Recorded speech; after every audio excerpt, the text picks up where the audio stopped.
What is up, everybody? Welcome back to another video. In this video, I'm giving you guys my top 5 Michigan prospects for the Lions. Wow, I don't know why that word was so hard to say. For 2020 draft, let's get into it.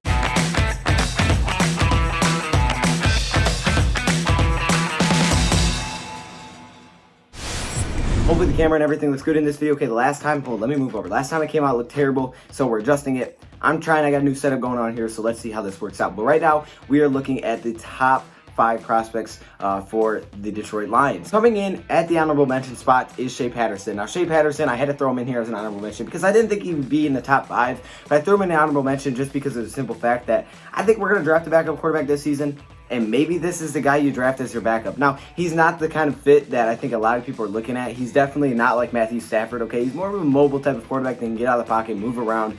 I liked him out of Michigan. I think this past season he became a lot better in his last 2 seasons. Each of the last 2 seasons, 22 touchdown passes. He was a transfer from Ole Miss. I think last season or this season, he's played a lot better. I think he's really shown me this is how really good he could be. I love his competitiveness. He seems to want to go out there and win every single game, which is obviously very important. And I just like him as a quarterback out of Michigan. I think he's one of those guys that will fall way down the draft board and could potentially be like a 7th round pick.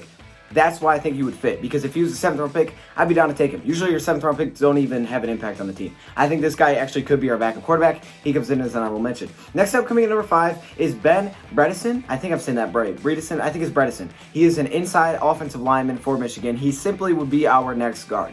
That's what it would be. Why would we draft him? For the left guard position. Very simple. I don't know exactly where he fits right now on mock drafts. I think he's all over the place. But I think he's one of those guys that would come in, and if there's one position where we're trying to fit him at, it's left guard. We rotate the left guard position all year this year, unless there was injuries and we couldn't rotate. But now this season, I think if you're talking about the draft and you're looking for an offensive lineman to draft, it's either a tackle or a guard. Ben would be your guard. That's why you would draft him. You would draft him to be the future left guard, or maybe even come in and be the left guard right away. I'm not exactly sure if he's completely NFL ready, but I mean, Michigan can put out some solid offensive linemen. This guy has been well known all the way back to last season as being a draft prospect. I think he'd be solid, and I think that's why you would draft him for the left guard position. He comes in at number 5. Now, hopping into number 4 is Joshua Uche. Now, I like Josh Uche because of his ability to get back in the backfield, cause some pressure. He's very speedy and agile, that can get to the outside. He can set the edge. 6'2", 250.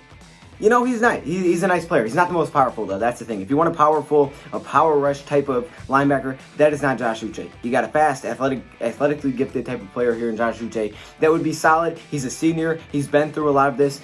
To me, he was like a captain of this defense, but he was also kind of slept on because I don't think people talked about Uche enough. I think you talked about everybody else, like one guy that will be on this list. You talked about Hutchinson. You talked about a lot of players that weren't Uche. And I think Uche would be a nice player for the Lions that could potentially fall a little bit, but also go into that linebacker rotation. And, you know, Matt Patricia likes to move around his guys. When you play a lot of linebackers, this could be your fit. Next up, coming in number 3 is another linebacker, and this one is Khaleke Hudson. Now, one thing I don't love about Khaleke Hudson is he's not the best coverage type of linebacker. So if you're bringing in Khaleke Hudson, you're not going to get a guy that's great at coverage, especially man coverage, which is important, as we know we play a lot of man coverage.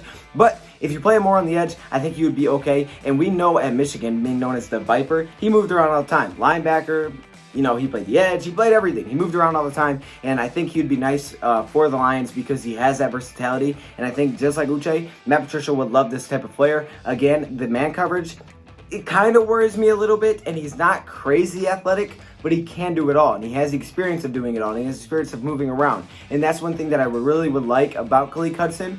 He brings some excitement to the Detroit Lions. He comes in number 3. Now, hopping in number 2 is the cornerback from Michigan that is clearly their best cornerback, and that is Lavert Hill. Now, one thing I like about Michigan cornerbacks is the 5'11" cornerback. One thing I like about Michigan cornerbacks is it seems like every year they're finding a way to put out one really good corner. And also, these guys are thrown into the test of playing man-to-man pretty much every single game, almost every single snap. Like the Lions defense. Lions defensively, they play man-to-man all the time, but yet they haven't drafted a Michigan cornerback, and I think Lavert Hill is their opportunity to do so. I think this could be a mid-round type of pick, 3rd round, maybe even 2nd round, hopefully not. Hopefully a little bit later, 3rd, 4th round. But he's a guy that played man all the time. He was by far their best cornerback this season, but it seems like every year they put out a really good cornerback. I mean, remember Jordan Lewis? He went to Dallas. He was a solid cornerback, and Hill would fit perfectly. You don't know what the future looks like of Darius Slade. You don't know what the future looks like for Rashawn Melvin. You only have a few guys that you can really believe are going to be here for the future. Justin Coleman, Amani, those type of guys. It's not very deep, okay? There's a lot of question marks. And I think to get a young guy right now in Levert Hill, whether or not he has a huge impact 2018 isn't super important. And for me, it's more important the fact that this is going to be a building stone for the future and a future starting cornerback for the Lions with Amani, okay, with Justin Coleman. To add to that, I think he would have some depth. I really like Levert Hill. He comes in number 2, but coming in number 1 is the player that I want the Lions to draft so bad. I don't know what his future plans look like, but he is a junior, and this is Nico Collins. Oh my goodness, Nico Collins, you are something different. He's a problem at wide receiver position. He wins basically every single jump ball. His stats aren't going to shock you, okay? You're not going to look at stats and say, wow. The only one that's pretty good is he averages like 20 yards reception, which I believe is top 10, which is insane. But other than that, no crazy stats. Just over 600 yards receiving, stuff like that. But one thing I love about him is he didn't get a lot of opportunities, in my opinion. Only 33 receptions. The thing is, when you threw it up to him, you could almost guarantee he was going to catch it, okay? He was so dang opportunistic when he threw it up to him, and I would love to have another jump ball guy. Look, I know it's not maybe the biggest need right now to go to wide receiver, especially an outside one, but I think in the future it's going to be. Look at that future is always important. I don't know what Marvin Jones' future looks like. I love him right now. He's a great player, but a few years on the road, you're going to be looking for another wide receiver. Kenny Galladay's good to go. You're set with him. You're golden. Slot position, maybe that's a bigger need. But man, if you can get Nico Collins later and you don't have to really reach for this player, I'm telling you, this guy is going to come in and be an impact player right now. If he's not, I'd be completely shocked. That's not because I'm just a Michigan fan. Every time I watch Nico, I want him to throw it up to him. I've said this since last year. Nico Collins needs to be a Lion. Hopefully we see him next season. Let me know your thoughts, comments below. What team do you want me to do next? And what is your favorite prospect out of Michigan? Thank you, Pride, for watching, and I'm out.